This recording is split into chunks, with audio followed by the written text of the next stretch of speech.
Bueno, estamos en una comunicación ya para dar continuidad a Mañana Uno. En este caso vamos a hablar con una escritora, investigadora, que hace muy poco, el año pasado, si no me equivoco, o a principios de este año, lanzó el libro El Arca de Milei y vamos a conversar con ella acerca de este material. Hola Valeria, ¿cómo estás? Natalie Bedini y todo el equipo, te saludamos de este lado. Hola Natalie, buen día, ¿cómo estás? Un gusto. Agosto Estábamos del en año el pasado. debate si es Dicroce o Dicroce, Di Croce. ¿viste? Estaba discutiéndolo acá con mis compañeros, que es un apellido muy tano, por eso es Dicroce. Bueno, Sí, vamos a sí, hablar un una poquito. sola C, CH. No tengo retorno yo acá, chicos. Vamos a hablar un poquito de lo que tiene que ver con el libro El Arca de Milei, que ¿cuándo fue lanzado? El año pasado. Agosto del año pasado. Agosto del año 2024, que bueno, yo tuve la oportunidad de leerlo, la verdad es muy interesante. Lo primero que te quiero preguntar es cómo hiciste para reconstruir ese ecosistema intelectual, mediático y digital que sostiene a Milei y que le ayudó a llegar a la presidencia. Bueno, es una investigación bastante extensa, de muchos años, que yo venía observando sobre todo por cómo estaban influyendo en lo que vos misma decías recién, ¿no? En el ecosistema mediático digital. Yo a partir de la investigación en el área de comunicación, venía discutiendo un poco esta idea de que eran solo las redes o los medios tradicionales como si fueran dos ámbitos diferentes. Y lo que veía era una conjunción cada vez más fuerte, copiando el modelo norteamericano de la derecha norteamericana, lo que se conoce como el alt-right, y toda la teoría comunicacional de Steve Bannon, Roger Stone, que son estos consultores de derecha que promueven la guerra, la batalla comunicacional. Lo que veía viendo a partir de la pandemia, sobre todo, era que se estaba copiando ese modelo en donde determinados influencers, tuiteros, podcasts, distintos streams, iban llenando de contenido las plataformas con la ayuda obviamente de empresarios, como en el caso de la Argentina es el caso de Fernando Cerimedo, con La Derecha Diario, con Madero Radio, con distintas herramientas tecnológicas que les permitían modificar la agenda y discutir un poco cuáles eran los temas que debían llegar al prime time televisivo en un contexto de precarización laboral de los trabajadores y trabajadoras de prensa. Así que un Ujú. poco investigando todo eso, empecé a ver cuál era el ecosistema que rodeaba a Milei, dónde se iba ubicando ese ecosistema en los últimos 10 años, y eso me permitió ir viendo cuáles eran los grupos que iban como ensamblándose hasta esa elección del 2023, en donde conjugaron un poco todos esos grupos muy heterogéneos que constantemente, sobre todo ahora, ¿no? Vemos sus diferencias, pero que siempre en su conformación fue heterogéneo y empieza a asomar con el gobierno, sobre todo en el gobierno de Mauricio Macri, cuestionando al gobierno de Mauricio Macri, Ujú. ¿no? Por tibio, porque no profundizó el ajuste, le llaman de hecho la derecha cobarde en ese momento al gobierno de Macri. Ujú. Valeria, o sea que no te sorprendió el resultado cuando Milei fue electo presidente y no te sorprendió tampoco el comportamiento, por ejemplo, de Sergio Massa en virtud de Javier Milei en su momento. En realidad, sorprenderme sorprende siempre. Yo siempre hago un poco, cuando converso incluso con los estudiantes en la universidad, yo siempre digo que si no nos sorprendieran las cosas, difícil sería investigar, ¿no? Esa naturalización que hay, por un lado, de la violencia, de los discursos de odio, pero también de determinadas situaciones, la mentira constante de parte de los principales voceros de la Libertad Avanza, de la derecha argentina, que uno a veces tiende a decir, bueno, mienten siempre. Bueno, hay que siempre discutirlo y siempre remarcarlo. Entonces sí me sorprendió, Ujú. porque uno siempre tiende a pensar que no alcanza con esa idea, ¿no? No fue solo las redes, fueron un montón de cosas que se conjugaron, un contexto económico muy complejo, una situación de endeudamiento con organismos multilaterales de crédito como el FMI, cada vez más compleja, 10 años constantes de modelos económicos neoliberales donde la política a partir del endeudamiento con el Fondo Monetario Internacional le cuesta mucho doblar, ¿no? O sea, ir para otro lado en función de que se está co-gobernando con un organismo multilateral de crédito y ahora con, parece ser, otro país y sus autoridades. Entonces, un poco sí me sorprendió igual, porque creo que no hubiera sido posible el triunfo sin el apoyo tan fuerte en el balotaje de lo que conocíamos como Juntos por el Cambio, digo, la más dura, ¿no? Los halcones, encabezados por Patricia Bullrich. Esa diferencia que Milei se apropia, tal vez en una inteligencia inicial con su narrativa de decir, bueno, a mí me votó el 56%, cuando en realidad por ahí lo que tendríamos que haber pensado era que veníamos de una situación tan compleja que hubo un 56% que no eligió al candidato opositor a Milei, que era Sergio Tomás Massa, y habría que pensar ese momento, ¿no? Bueno, ¿qué hizo mal el gobierno anterior? Pero no es solo eso lo que justifica el triunfo de Milei, es un contexto global, es una situación De hecho, vinculada. Valeria, en el libro hablas de shocks que atravesó la Argentina, que, bueno, en algún punto dieron acceso a Milei a la presidencia. ¿Cuáles consideras que fueron los más decisivos y por qué? El regreso al Fondo Monetario Internacional me parece fundamental, por eso que decíamos recién, condiciona cualquier posibilidad de transformación política, porque implica un cogobierno, implica que uno no es soberano en sus decisiones, porque está condicionado por el endeudamiento. La confirmación y reafirmación de ese acuerdo en el 2022, que implica un nuevo acuerdo y una mala negociación en el 2022. La pandemia, sin duda, ese es el segundo shock, el shock pandémico, y el intento de asesinato de la vicepresidenta Cristina Fernández de Kirchner en el 2022, el 1 de septiembre. Para mí esos tres shocks son los que generan el escenario en donde una persona como Milei y su fuerza política pueden llegar a la presidencia.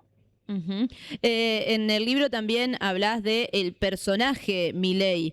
¿Crees que hoy ese personaje se sostiene o que ya ha pasado a la materialidad de todo lo que trató de en la cosmovisión que tenía ese personaje, lo ha llevado a la materialidad o se sostiene aún?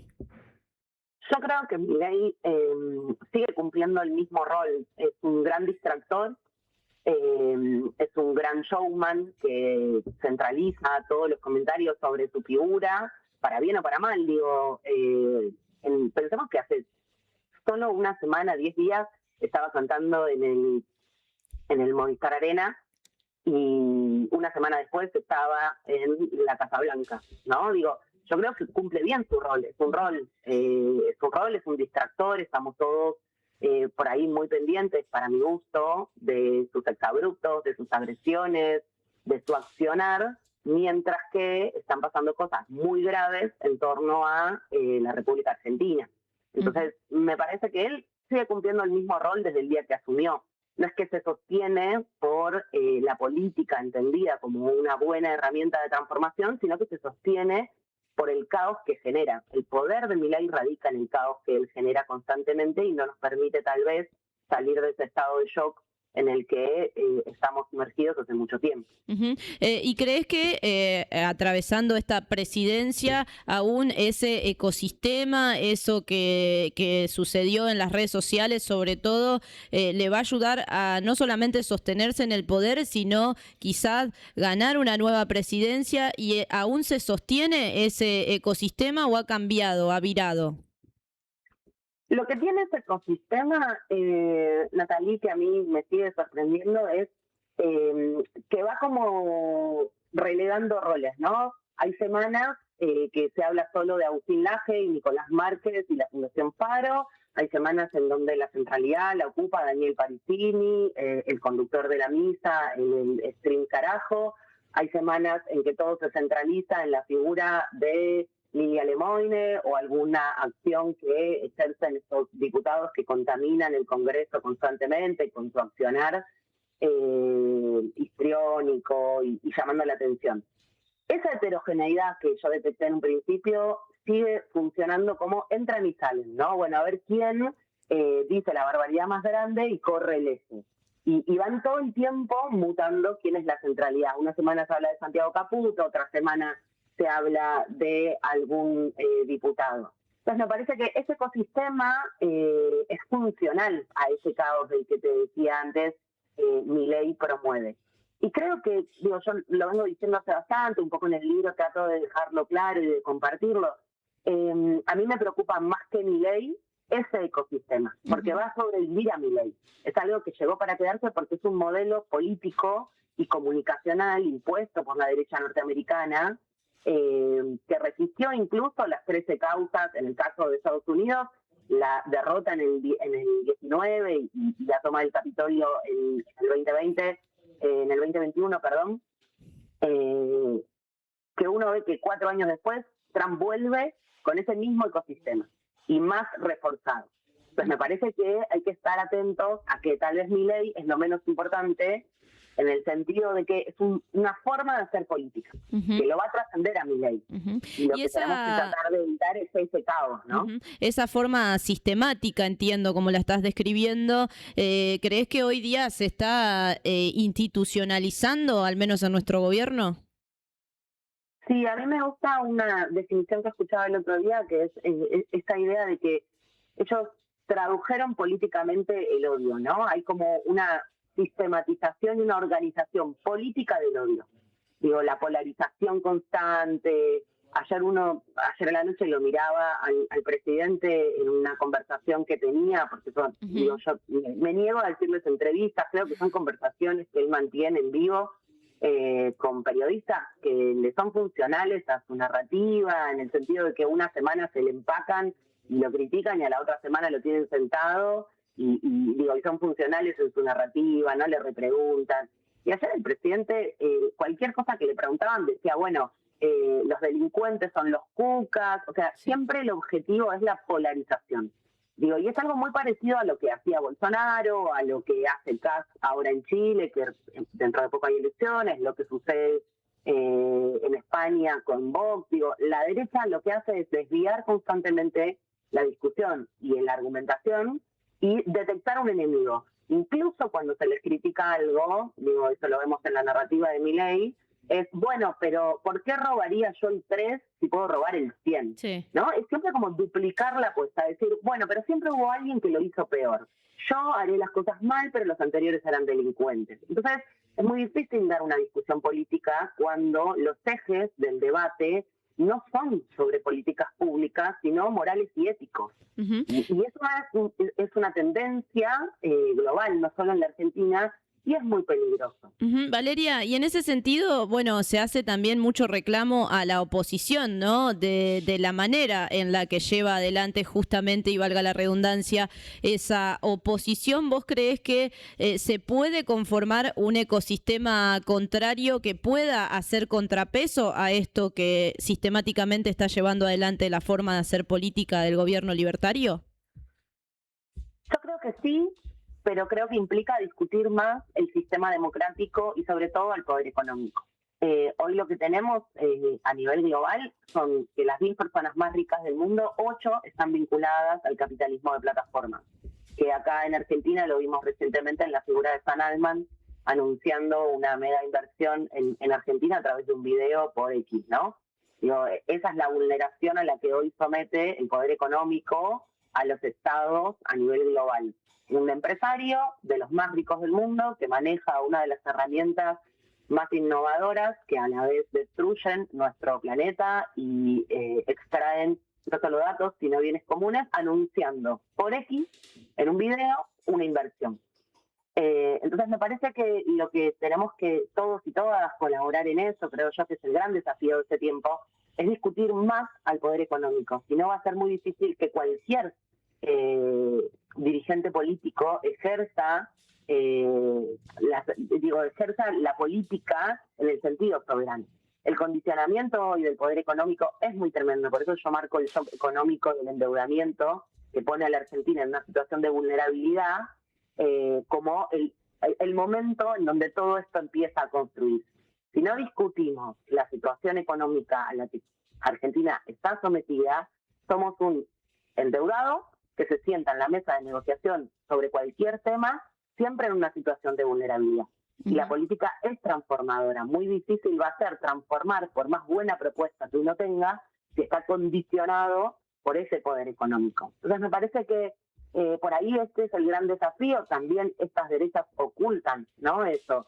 Pienso en Globan, pienso en Mercado Libre, en todos estos grandes tecnológicos que están transformando nuestra vida cotidiana. Pensemos que Paolo Roca tiene una fortuna, el dueño de Techin, tiene una fortuna de 4.100 millones de dólares, mientras que una persona como Marcos Galperín, dueño de Mercado Libre, tiene una fortuna de 8.500 Ujú. millones de dólares, lo duplica. Bueno, los amigos del gobierno hoy son ese círculo rojo digital que conforma Global, Mercado Libre, Endeavor, donde se reúnen todos estos grandes empresarios, muchos de ellos viviendo en Estados Unidos. Ujú. La Valeria. política argentina no va a poder dar una respuesta si no resuelve cómo se va a vincular con ese poder económico. Ujú. Le recordamos a los oyentes que estamos hablando con Valeria Di Croce, ella es la escritora de El Arca de Milei.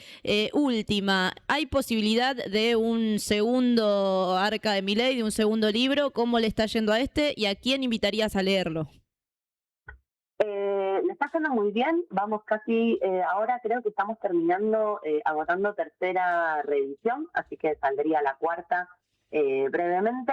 Y sí, estamos trabajando en precisamente ese círculo rojo digital y ese diluvio que promueven estos tecnoliberales de la mano de Milei, ese ecosistema digital que colabora y que se opone al círculo rojo analógico, es un poco el objetivo del segundo libro.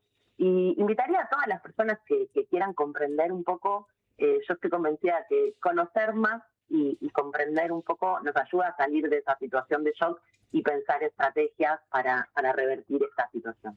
Valeria, muchísimas gracias por este contacto. Invitadísima a Santa Fe a presentar este libro y lo que estás escribiendo para el futuro. Muchas gracias por este contacto.